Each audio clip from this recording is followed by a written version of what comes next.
My name is Charlene Margot, and I'm the co-founder of the Parent Venture. We are so delighted to have with us tonight Anya Kamenetz, who will be talking about her new book, The Stolen Year, How COVID Changed Children's Lives and Where We Go Now. Welcome, Anya. Thank you so much, Charlene. Thank you for all that you do for this community. It's really, really impressive to see what you've grown with the Parent Venture. And I'm so delighted to be invited back here. And thanks to all of you who are signed on tonight and everybody who is watching later on. This is a tough topic. I hear from people all the time that they are crying when they read my book, that they're angry when they read the book. But I promise if you stick with me tonight, I'll have some uplifting messages for you as well and things that you can use. So without further ado, I'm going to share my screen to get my slides up, and then we will go ahead. So am I able to share my screen? Yes, I see it at the bottom. Okay.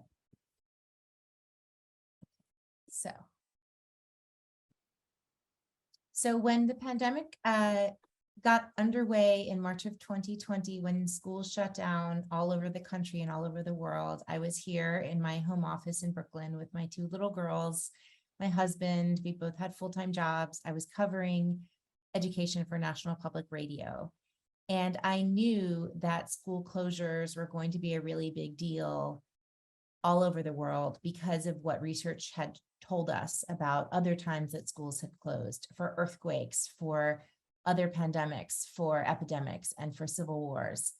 And I had seen it firsthand as a New Orleans native after Hurricane Katrina, how the school closures there, combined with the poverty, the social upheaval, the dislocation, caused measurable impacts for an entire generation of children of that city. What I couldn't have known then, so I started right away to document the effects. I was in my seat as a reporter for NPR, going on the radio. I was able to talk to parents and experts and teachers all over the country. And I started following 5 families who are at the heart of the stolen year, 5 very diverse families from all over the country. And I followed them through the first year of the pandemic. In the spring of 2021, I was able to travel around the country and actually meet them in person. So what I couldn't have known in March 2020 is that schools would be closed in the United States longer than anywhere else in the rich world. So this is a slide that shows the bubbles. The size of the bubble is basically the population of the country. The green countries are rich countries. The blue countries are low and middle income countries. And the line at the, from the left to the right is how long the schools were closed. And so we can see that United States is an outlier in terms of the full and partial closures. We are the high income country, aside from the Republic of Korea, with the longest school closures in the world.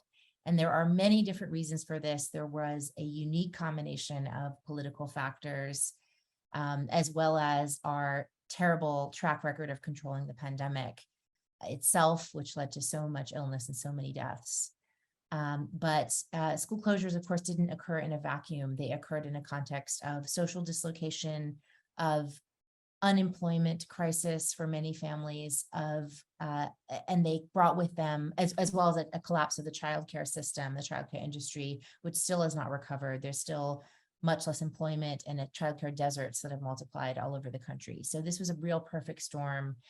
Caregiver stress is another factor that impacted many children as parents were overwhelmed, families were overwhelmed, mothers were overwhelmed, and that was transferred onto kids.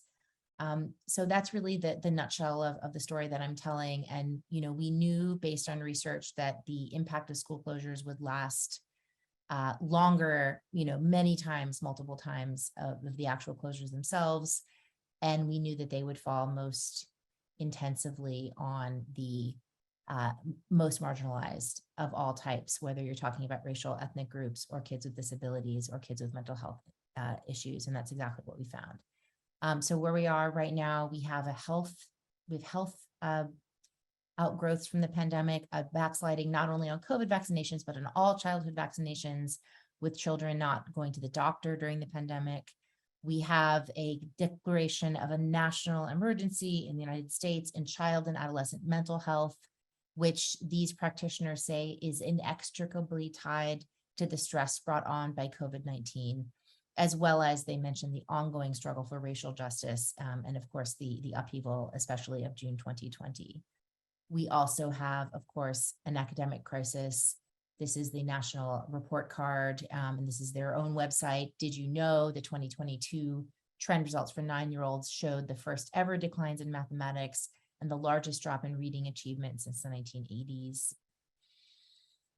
Bigger picture than that, we have a drop in public school enrollment that is historic. The only thing that can be compared to in terms of the magnitude is World War II because of the number of teen boys who left high school to join the front lines. This is a headline that I saw recently in Winston-Salem, North Carolina.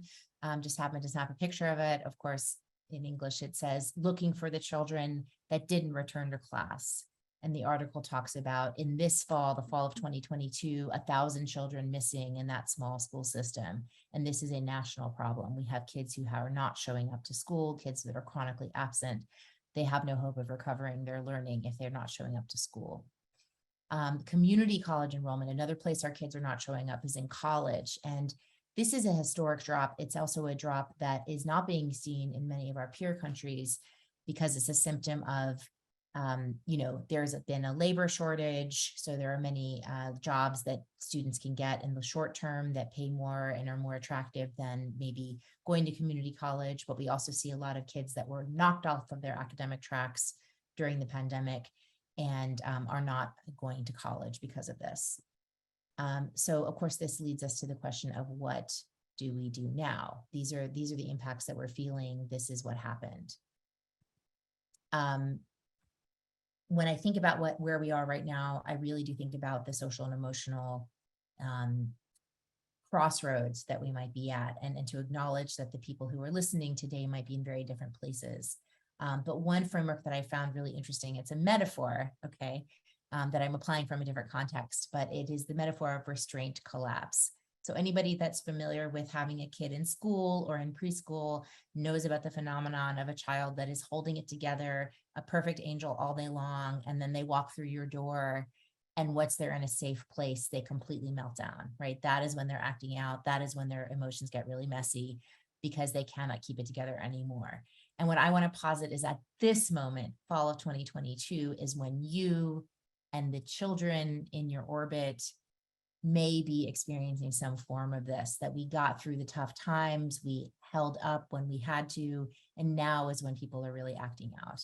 And so people are all over the spectrum right now. And I think about this bell curve of struggling, languishing, and thriving, right? So, wanted to take a temperature check, and you don't have to put this in the Q&A if you don't want to, but if you want to, you could, talking about where you find yourself and possibly where you find your kids right now. So, and some of the signs, of course, the distinctions between struggling and languishing. With struggling, we're seeing clinical levels of anxiety, depression, self-harming, ADHD, and then substance use or abuse, including substances like food and also including screen time, which we use to numb out and distract ourselves.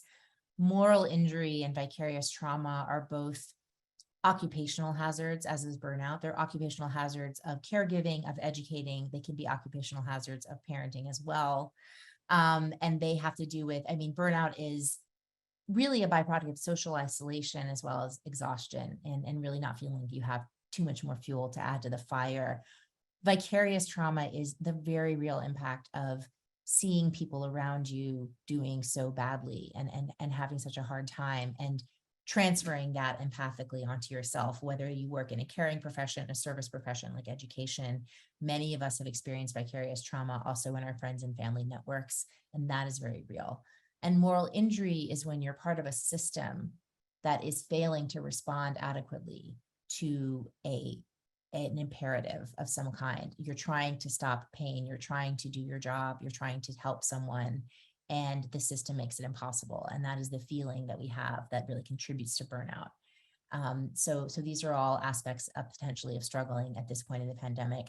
Languishing is more of that shades of gray, experiencing loss of motivation, subclinical, but a sense of joylessness, low energy. Now the days are getting shorter. You wake up in the morning, you're not so sure you want to get up, and having trouble concentrating or executive functioning issues.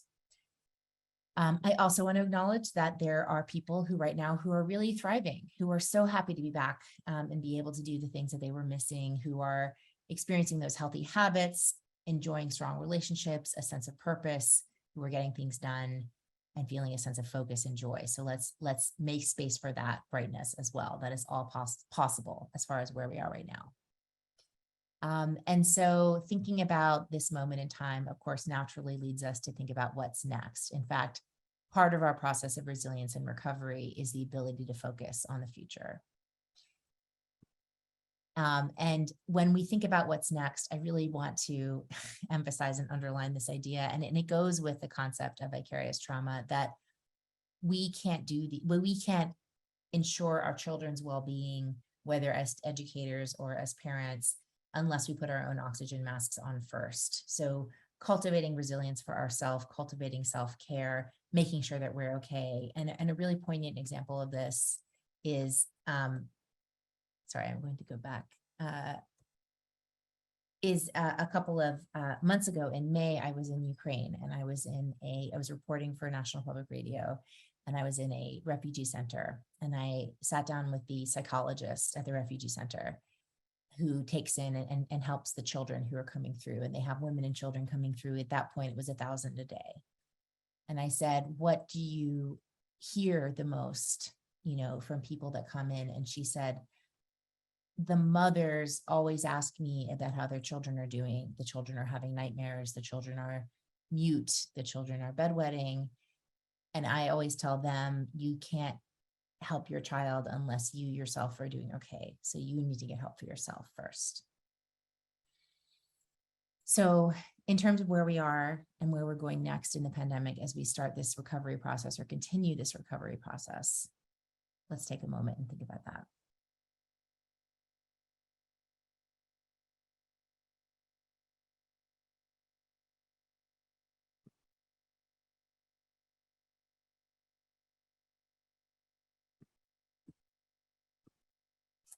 So when we think about where we go from here, and this is based on the families that I spoke to, as well as the experts that I've interviewed, we talk a lot about resilience, but I also want to introduce the terminology and the idea of post-traumatic growth.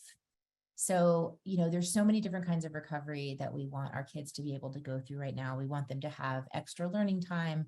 We want them to get some of the services that they may have missed. Many of them need mental health support. And we want them to have some semblance of kinds of the activities that they missed out on.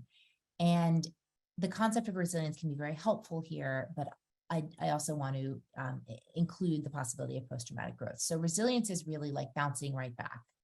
And children can do this. Children have a great capacity to be resilient and to grow past certain experiences like they never went through them at all. And some of the components of resilience and fostering resilience comes through adequate rest, self-care, controlled exposure, which means we talk about what happened, but we don't wallow in what happened. So we don't talk so much about what we missed or what we lost. There's a certain amount of it and not too much. By the same token, taking a clear-eyed view, we really don't want to steamroll over, let's say you have a child who's really needing to work on her math facts or her reading skills. You don't want to gloss over that. You need to say, yes, this is something that we're doing and we can do hard things. And an important component of resilience, and this also is connected to thriving, is having a sense of planning or looking forward to the future or trying new things. And that's something that we can all kind of appreciate as we head into, another season. Our children are older than they used to be, and they have more opportunities than they did a couple of years ago. So how can that be turned into new experiences? Post-traumatic growth is a little bit different from resilience, because with post-traumatic growth, you're not denying the truth of what happened. You're not trying to come back totally unscarred. In order to go through post-traumatic growth, you have to have suffered a trauma. And not everyone who went through the pandemic suffered a trauma. What happened with the pandemic was, it was a difficult experience for almost everyone. It was a growth experience for almost everyone.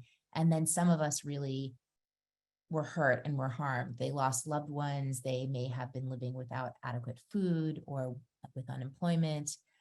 They might have gone through a mental health crisis. And for those folks, the science of post-traumatic growth says that there's a certain proportion of them, oftentimes a majority, who are able to find a positive meaning, even as they also hold the truth that something very difficult and hard did happen to them. And they wouldn't have wished it to happen, but they know that there's something positive that came from it. And there's a post-traumatic growth inventory that helps people kind of talk about this. And some of the very common things that people say are, I discovered new strengths in myself because of this experience. I discovered who my friends really are, or my family really stood up for me, and those relationships are stronger than ever. I have a renewed appreciation of life, new gratitude for life. I experienced a change in my personal outlook. So my philosophy or my religious outlook, those tenets and those ideas are more important to me than ever. And I now see new possibilities. There are things in my life that I understand what's really important, and I'll be able to make better decisions going forward. So these are all aspects of post-traumatic growth that can be experienced. And for this book and for an article I did in the New York Times, I talked to the man who coined the term post-traumatic growth, Richard Tedeschi, and I asked him if post-traumatic growth can in fact happen for children. He said, absolutely. By the time they're 8 years old, they can hold in their heads the possibility that yes, something was a tough experience, but yes, also it had a good part to it. And teenagers in particular, because of the transition moment they're having in their lives, are particularly able to experience post-traumatic growth. And furthermore, he said that it can be fostered in others. So the way that we foster post-traumatic growth is we talk about the fact that it can happen. That's the education part. We build our emotional toolbox, the capacity for dealing with difficult emotions, and that is mindfulness, stress-based, stress reduction. It is emotional literacy and all the things that we do to manage tough emotions. We practice disclosure and narrative development, which means talking about what happened to us, talking about what it meant, putting into context and a broader context of maybe historical or maybe comparing it to other people's diverse experiences. That's the narrative development part. And finally, part of this cycle of fostering post-traumatic growth, and what I believe many people might land on as we come out of the pandemic, are acts of service. So talking about how we can perhaps take what we experienced and use it to grow our empathy and use it to aid other people. And I have two examples of that. One is recently launched by the Khan Academy, which is an initiative to recruit teenagers to tutor their peers and to tutor younger students. So this is an act of service because a lot of people are struggling academically, and students can help other students to catch up, right?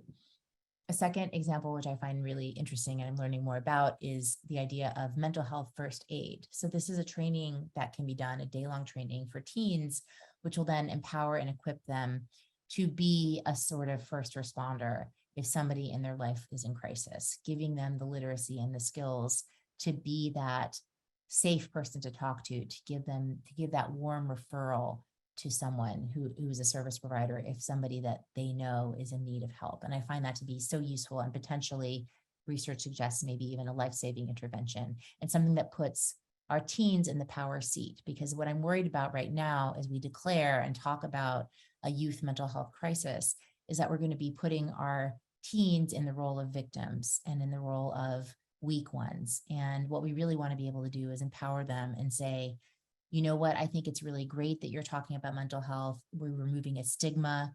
It's okay to not be okay. Being vulnerable is good. We're going to build our relationships through vulnerability, and we're going to learn self-care and practice self-care. And we're going to come out of this mentally stronger. That's really the discourse that we need to be having right now, I think.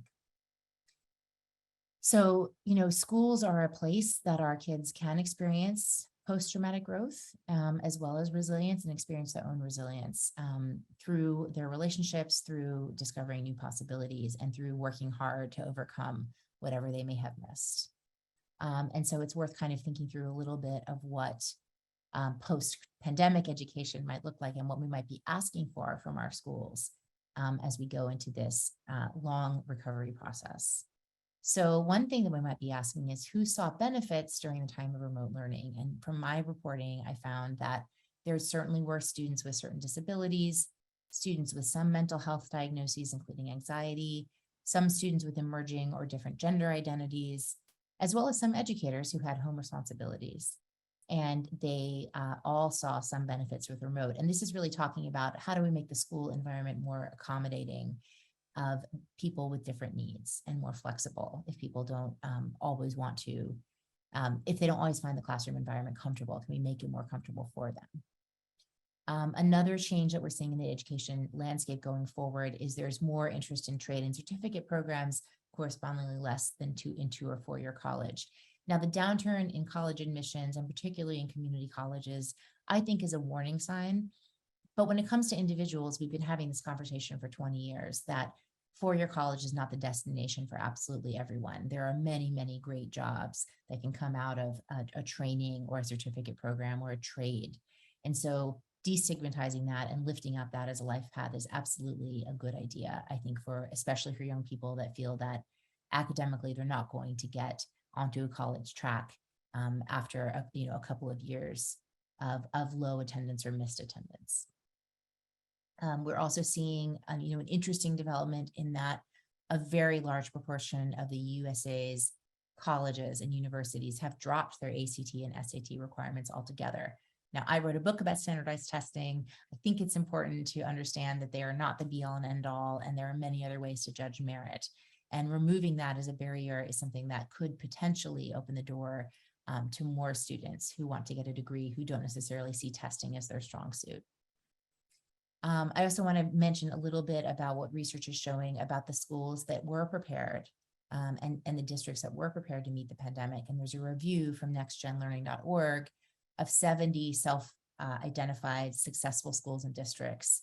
And they had a combination of people power and educational innovation and flexibility that made them much more prepared than most for the pivot to remote and all of the chaos of switching back and forth between hybrid and in-person learning of the last 3 years. Flexibility, a sense of building in relationships. So advisory, student activities, recognizing staff for investing in relationships was really, really important. And I heard this so many times from students who said, when I hear from staff, when I hear from teachers over text, we show up for each other. We're like a family. So that's really, really important. Another area that has made some schools prepared for the pandemic were how they design their learning programs. So more competency and mastery-based learning programs. Obviously, if they already had technology in place, that was a huge plus. If they had the people on staff that could deal with technology, that was a really huge plus. The competency and mastery-based learning is really about having, if you're not familiar with it, having each student understand their learning progress and where they need to go. And instead of it being time bound, giving students flexibility in how they acquire the skills that they need to graduate. And there are different ways that they could do that. They can take online courses, in-person courses, they can have in-school learning, out-of-school learning, and combine it all into a portfolio that will help them get to a degree. There's so many different ways to do it, but just having the narrow, schools in session 9 months a year, and we offer these courses at this time, I don't think it's going to work anymore. We have too many kids who have missed too much school and had, so much impairment in their learning. We need to have multiple pathways in, multiple on-ramps, and multiple ways to reconnect. So for my money, high school is going to look more like what we call alternative high school today, if it's going to reach this generation that needs so much help to catch up. I do want to highlight kind of a surprising example. Now we see across the board that there's been a big drop in test scores and student achievement, but there are some states and some localities that have doubled down and managed to catch up very quickly. And Tennessee last spring has already shown that there's been a rebound in their test scores, an acceleration of learning where they've resumed the 2019 learning trajectory. They're no longer seeing learning loss in the same way. And they say that this is because they had a special legislative session. They, increased funding for literacy. They increased teacher pay. They established bridge camps for summer learning loss. So these are some of the best practices that we're seeing in states and districts all over the country that are making student success their watchword. Now, as I wind up out of here and go to your questions, I want to mention that the pandemic, unfortunately, as difficult as it was, is not the last time that our kids are going to be facing something surprising, disruptive, unprecedented. So just in the last year, just from what I personally experienced and reported on, this is a picture of a school in New Jersey that was inundated last fall in Hurricane Ida. So this is a multi-million-dollar media room that has been totally flooded, and the floor has been ripped up. This is a picture that I took. And this school building was not habitable by this district for almost an entire calendar year because of this flood, which is obviously influenced, the size of the storm was influenced by global warming. And about a fifth of our nation's students attend schools and districts that have federal disaster declarations in just the last few years. So this is a very, very common experience, and how our districts respond and how our parents and families are able to respond to this endless round of natural disasters is going to be a major fact of our life and of our education system and of our family lives going forward.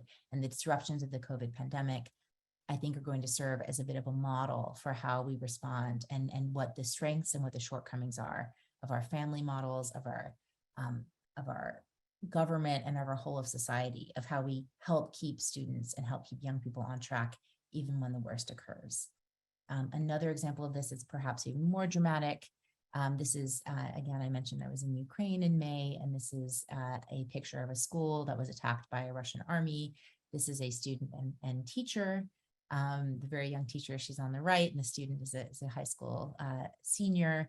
The amazing thing about this story, so this is about upheaval of other kinds, displacement. And we, of course, we hope that this never comes to the United States, but if you think about the lives of people who are, for example, coming to our border, right, who are fleeing refugee crises all over the world and wars all over the world, this type of disruption is the norm for far too many young people on this planet. So how do we stay dedicated to making sure that they stay on track academically and that they're prepared to cope in the future and prepared to cope in the moment? This young boy, Vova is his nickname, he said that he used, when he was living in a basement, living under bombardment, he used music to cope, he used poetry to cope, and with his teacher's help, he was able to continue studying on his phone and finish his senior year. And of the 20 students who went to school in this school, the 20 seniors in this school, 18 of them got their diplomas in 2022 because the school teachers were so dedicated to helping them succeed. And I think that that kind of perseverance is something that we can all take a lot of pride in and a lot of inspiration in. Another way, of course, that the world is changing is through AI and technology. That's helping us see the world in completely different ways. And these are all exciting parts of how we want our kids to be able to be excited to embrace the world of new skills and new abilities and new technologies, even as they're having to sometimes learn under very difficult circumstances.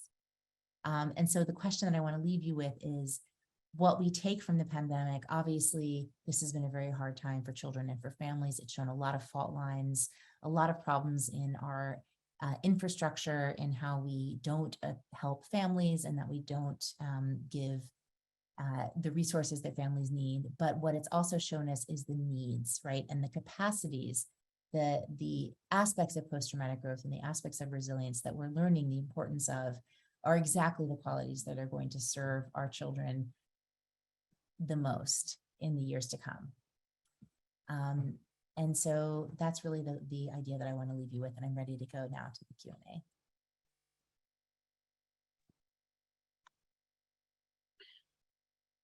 Well, thank you so much, Anya. That was really brilliant. And for those of you who are online with us, I highly, highly recommend her book. It's not just an important subject with a lot of amazing research. It is written with her signature style and grace.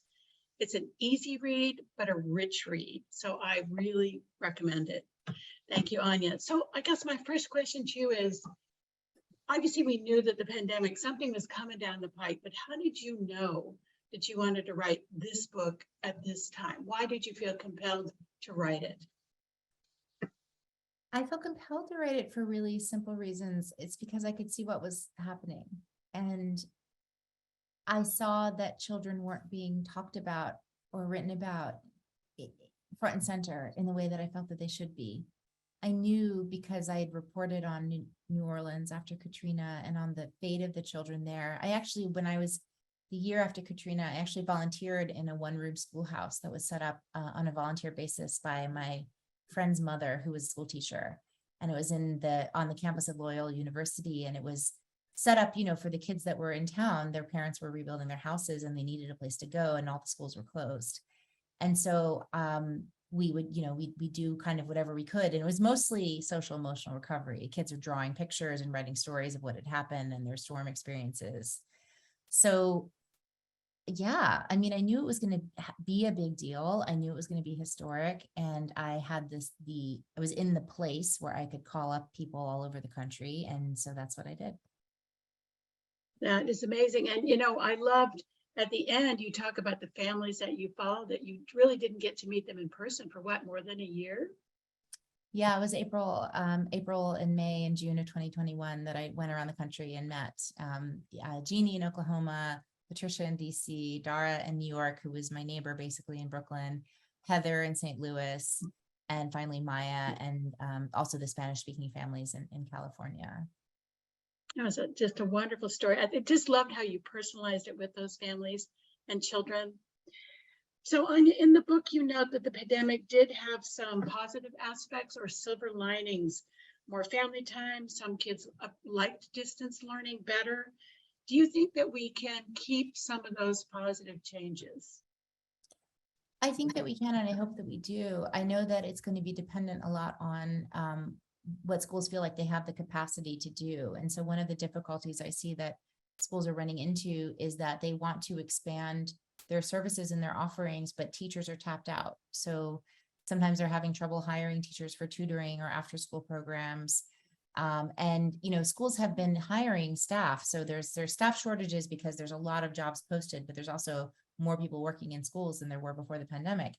But a lot of times those folks don't have the capacity to do the extra things or the extra planning. So it's going to take some really good leadership and some really good rallying of the troops to allow schools to become flexible, because you don't innovate out of a position of exhaustion or when you're being forced to do it. You innovate when you're in a position of strength.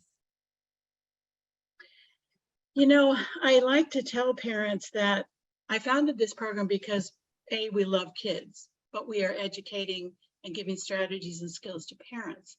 But I one time had an HR director at a school district say to me, Charlene, your program would be the first one cut because you don't directly impact students. And I remember saying to her, I think there's 20,000 parents who would disagree with you. Yeah. But we worry that obviously the pandemic showed schools and districts that parents were really important to their kids' education. But I sort of see this again, like pushing parents back again. What do you think we can do to combat that tide? Because I believe, of course, that parents are critical to kids' learning.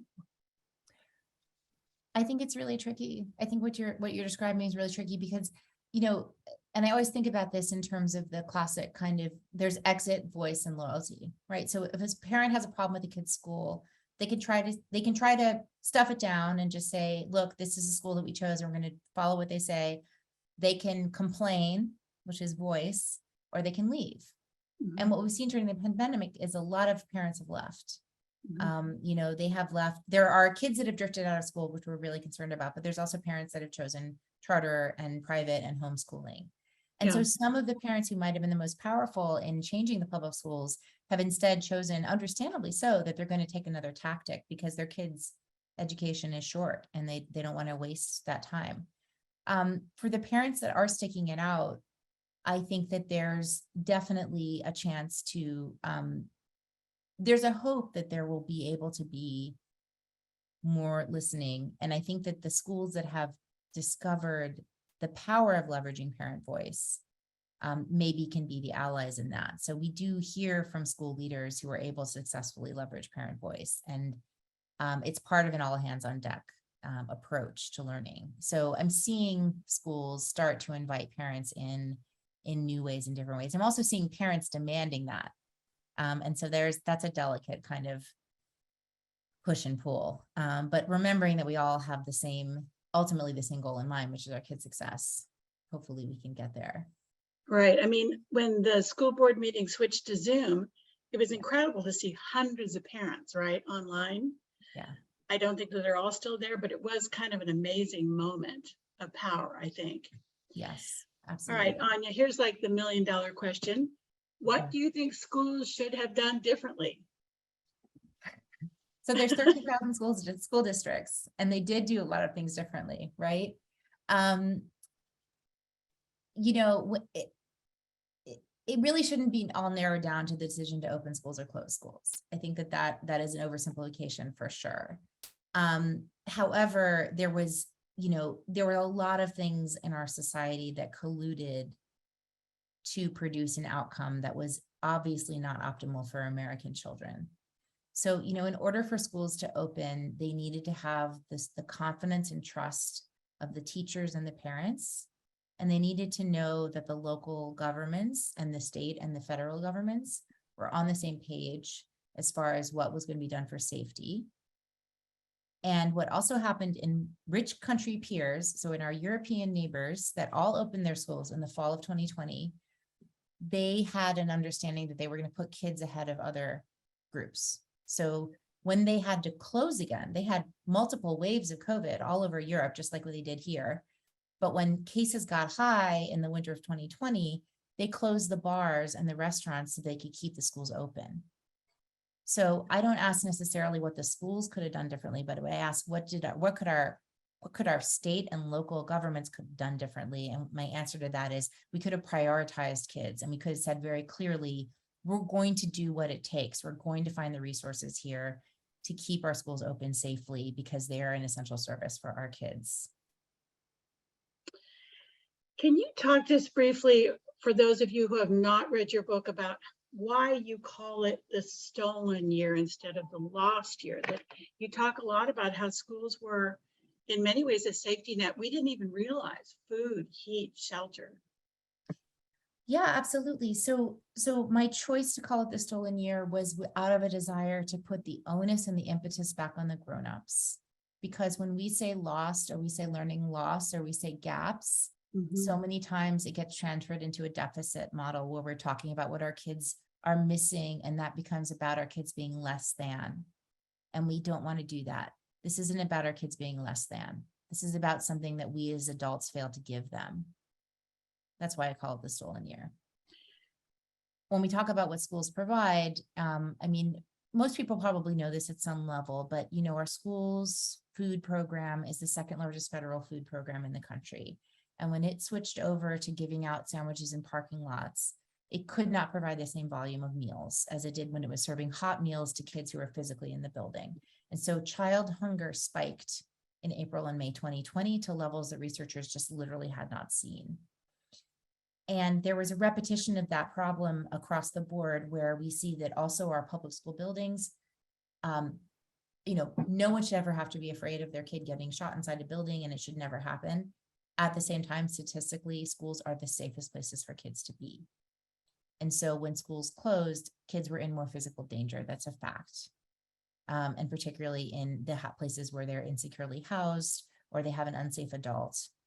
Especially one who might be, at home because of lockdowns. So we had kids put at risk.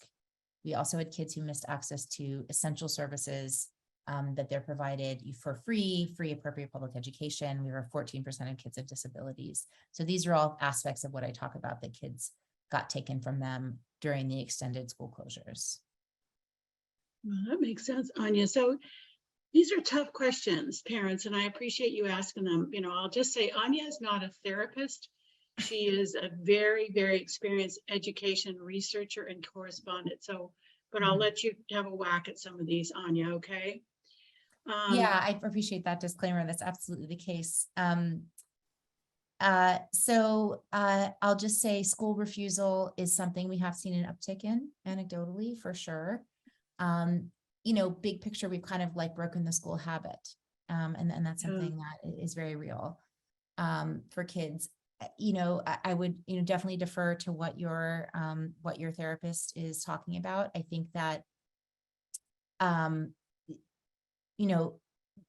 anxiety disorders can progress in both directions. The general, school refusal is considered in some ways an anxiety disorder. It's amenable to exposure therapy. I've seen kids get better through a stepwise approach.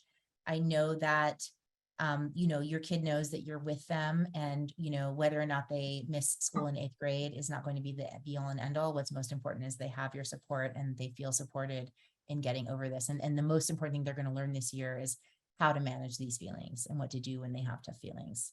And that really is, you can see it as the lesson for this time. There's another question here. This is something that I think about a lot is, how are we going to manage the complexities of people wanting to get back to normal? And should we even be trying that? You talked about resilience. We are hearing a lot of students say, you know what, we're sick of that. We don't want to hear you talk about resilience anymore. Yeah. But your idea about, this concept of post-traumatic growth seems that it would vibe better with especially our adolescents. Mm-hmm. Mm-hmm. Yeah, I think that's exactly right. I mean, I think that the feeling of values clash can be painful that they're talking about, especially when, the beginning of the pandemic was marked by this sense that we're all in it together, and that was so quickly replaced with big divisions. I think what the paradigm of post-traumatic growth offers us is the opportunity to translate this difficult experience into the kind of perspective that will give us a sense of satisfaction and a bigger sense of satisfaction than just simply, who has more and who has less. And I know that we all kind of can be falling victim to the thief of, comparison, which is the thief of joy, whether it's material things or whether it's some perception of success. And I mean, the biggest advice that I can say is just to give each other a lot of grace, because we missed out on the difficulties and the wonderful learning experiences of living together side by side. And so many of us are just learning how to human again and how to adult again. And the more that we can be incredibly kind, and I found an understanding. I mean, sometimes people fixate on material things because they don't know how to talk about what's really important or what's really on their minds. And I've just found personally for me, like when I go out with the stolen year, I talk about where people are and why they're struggling, why they might be struggling or languishing, because it softens people, lets people understand that, yes, it's okay to be vulnerable. And even if we're talking about statistics, we're talking about global, phenomena, like it comes back to people that are hurting. And this is where we are right now. A lot of people are hurting. There was a really beautiful part of your book where you talk about grief and loss. And I would just love you to touch on how some of those services, like the organization in Texas that you described, are really critical for our kids who have lost loved ones. Mm-hmm. So if you could just tell them why that the listening skill just sounded so important. Yeah, thank you for bringing that up. So, I mean, this is honestly one of my favorite chapters to research, was about, so there's a COVID orphan crisis. There are 10 million orphaned and bereaved children from COVID all around the world, about 200,000 in the United States. And this is a big burden of grief. And there is a network of nonprofit children's bereavement centers, including one in South Texas. And I talked to a lot of these counselors about how do you bring children through basically one of the most difficult experiences that you can have, which is losing a parent at a young age. And one of these counselors talked about the idea of companioning, which is, I, as the grief counselor or the leader of the grief group, I'm not telling you where to go or how to feel or taking you anywhere. I'm simply sitting with you as you go through your steps in your process. I'm reflecting back to you. I'm being a safe person, and I'm allowing you to go through and know that every feeling you have is okay. I just love that part of your book, Anya. I actually wrote down a quote here where I think it may be from Alan Wolfeld. Yeah. Wolfeld. We are not the experts in your grief, you are. And we seek to understand that through inquiry and through listening. Yeah. I think that's the only way to reach our kids, really. I love it because it's so humble, and I agree. I don't think it's just about grief. I think it's a lot about just young people in general and how they don't feel listened to. So another group that you talk quite a bit about are families who have kids with special needs or disabilities. Mm-hmm. And what we're hearing from them is that they missed out on so many things, and it's very hard for them to get back. We talked to a mom here whose kid, I think, is probably wheelchair bound, and he's in a school where they don't have air conditioning. 2 weeks Yeah. ago in California, it was 105 degrees. Those kids needed air conditioning. And they said, well, but we thought you wanted the school, thought you wanted the classroom in the middle of the campus. And she said, yeah, but we have to have air conditioning. So there's a lot of consciousness raising. I think this still has to happen. Yeah, I mean, I think what I came away from with this was that we have a real structural problem with how we handle special ed, because it is an adversarial system and it is so individualized.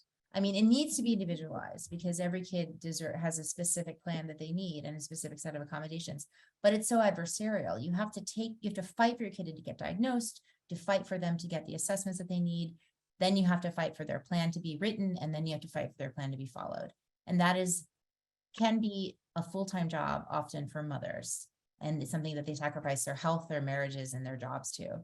So, and then for legal reasons, because each special education or special needs kid is different, it's hard for them to form class actions and fight for help as classes of people.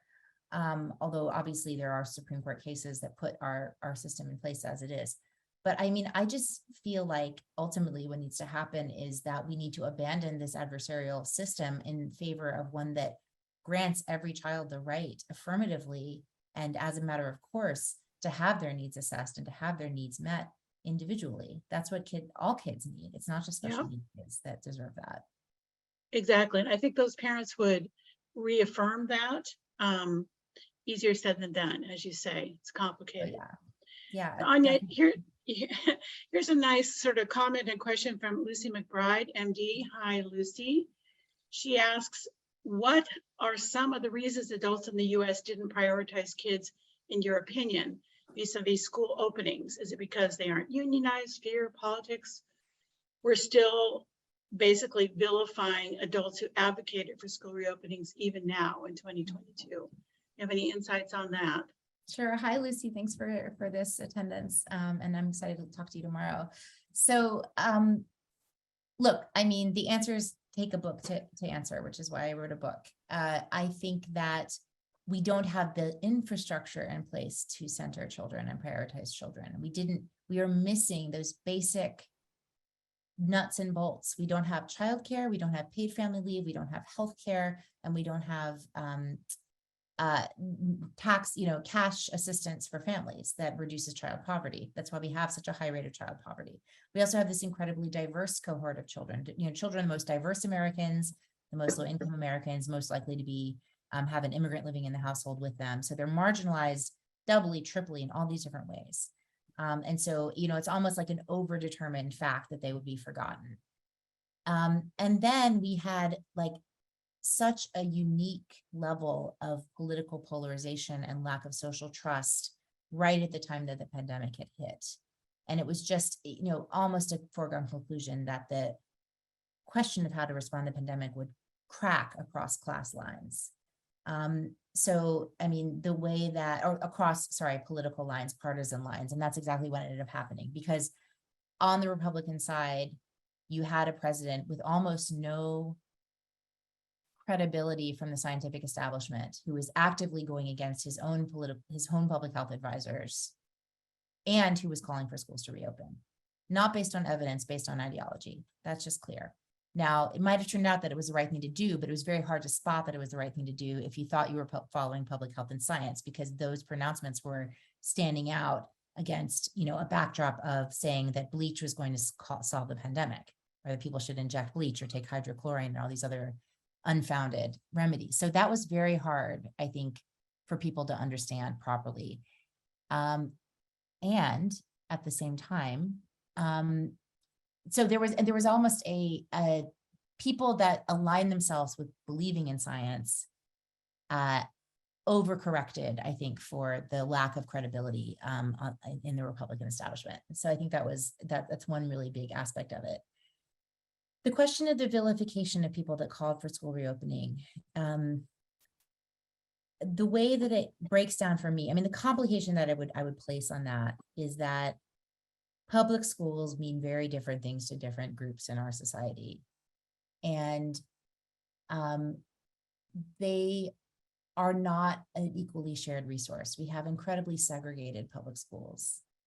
And many of our blue states and cities have school systems that are majority minority, that are low income, that are underfunded, and that are highly segregated majority minority. And the parents that go to those schools have a legacy of being excluded and not being treated well and not trusting that the schools are going to be healthy and safe places for their kids, because in fact, they have not been. You talked about a lack of air conditioning, right, in the schools, a lack of heating in the schools, vermin in the schools, lack of running water, lack of soap. And so these are the school buildings that some communities said, I don't care what you tell me, I don't believe that it's going to be safe. And the conversation, there was a real wave of parents, groups of parents talking past each other. When one group of parents says, we absolutely have to open the schools yesterday, and the other group of parents says, I'm not so sure. Because in fact, the other part of that is, right, Black and Hispanic families had a different pandemic. They lost more people, they got more sick, and they lost them at younger ages. And so they had a different lived experience of what the pandemic was and how dangerous it was. And from that experience, they reasoned differently about the risk. And that's why we had these polarized groups. We had, red state America said, let's open everything up, no precautions. Blue state America said, some said, we have to open the schools yesterday, and they had very good reasons to say that. And some said, I'm scared, I don't want to go back, and they had very good reasons to say that. Well, it's so true, Anya. I heard a government education leader say, yes, it's true. We all did go through the same storm, but we were not in the same boat. Some of us were in yachts and some of us were in dinghies. And I think it's hard for people to get their heads around that. Yeah. Okay, we're going to move to some final positive kind of thoughts to leave everyone with, okay? Anya, I love this piece where you talk about your own daughters and the positive qualities that you affirm to them that the pandemic brought out: bravery, flexibility, humor, caring, self-sufficiency. Why do you think these stories are so important for us to tell our children and teens? I think everybody grows better from a place of strength. And this is the lesson of the research of post-traumatic growth, to say that we recognize the possibility that we're going to be better people in some ways because of what we went through. And it's not a Pollyanna, we're not forcing that on people, but let's be open to that possibility and let's look for the good in our kids. And I'm going to roll in this question from Todd Hicks. He says, how can we support students who had opportunities stolen prepare for the rigors of college courses and environments? Have you seen best practices? And again, to me, I really locate that in the idea of playing to our kids' strengths and their passions and their interests, and helping empower them with opportunities for self-directed learning that's connected to the community, connected to service opportunities, to travel, and other ways to expand their horizons, so that it's not about a grind and it's not about catching up, necessarily with what you lost, but it's about finding your big why and finding your motivation. And it's with that kind of sense of excitement about learning that I think that we're going to help kids prepare. That's a great answer. So Anya, last question. We often end these sessions with one question, but this one is so relevant to your new book, The Stolen Year. Despite everything we've been through, what gives you hope? I really define hope as action for the future. And so, hope is the muscle that you use when you take action to prepare for the future. And so the way that I do hope is I do my work. I look for ways to give back, and I look for ways to bring these experiences forward and get better and better at telling stories that are going to, in turn, hopefully be helpful to someone else down the road. Oh, that's beautifully said, Anya. Everybody do pick up her book, The Stolen Year. It's a wonderful read. It is so rich. There's something for everybody: mental health, history, schools, kids, all of it. So Anya Kamenetz, thank you again for tonight, for your brilliant comments, and for writing such a wonderful and important book. We really appreciate you being with us tonight. And thank you everyone who attended and joined with us with all the great questions and comments. And I love those emojis. Thank you, everybody. Take care. Bye for now.